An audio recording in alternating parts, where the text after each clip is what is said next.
Guys, ito po yung part 2 guys. Yan po, nagda-royal po ako yun. Royal yun. Meron po dati, di ba? Nabuhos namin. Guys.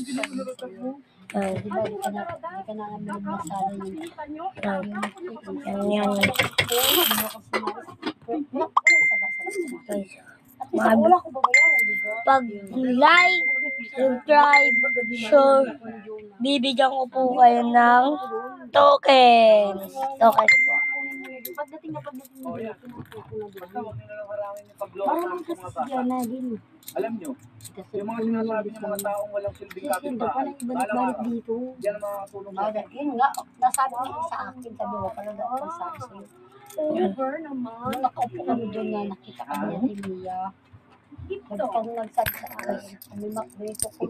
Kung piso.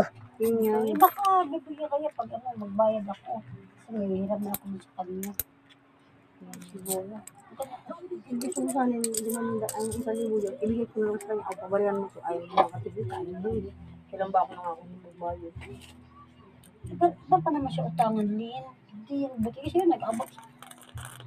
Ba't siya utangan? Kaya nga ako nagpaalam sa pabarihan. O diba?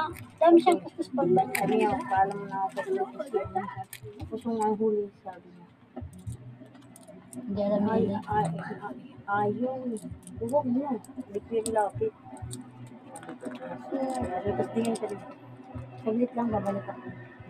Tapos mamaya may sabi. Yan. Ano na, pinito po yung binibenta sa ano, di ba? Ito yung ano sa tutuban token. Hindi ko pa pera yung 1,000. Anong kahiraman? Ako na yung siya. Nag-ano po ako ng ano yan. Ayaw po. Yan. Tinanggal na. Tapos na Big Brother. Wala pa, di pa. Yan. Sabi ko, di pa. Wala.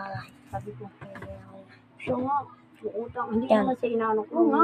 Tapos na, Sasabihin niya pag guys, papaiwala po ako. Mag-subscribe, like, share po kayo. 60% po yung nanonood sa akin na hindi naka-subscribe. Teka, di ba sabi niya kanina? Yan guys. Bye! Ay, gusto niya.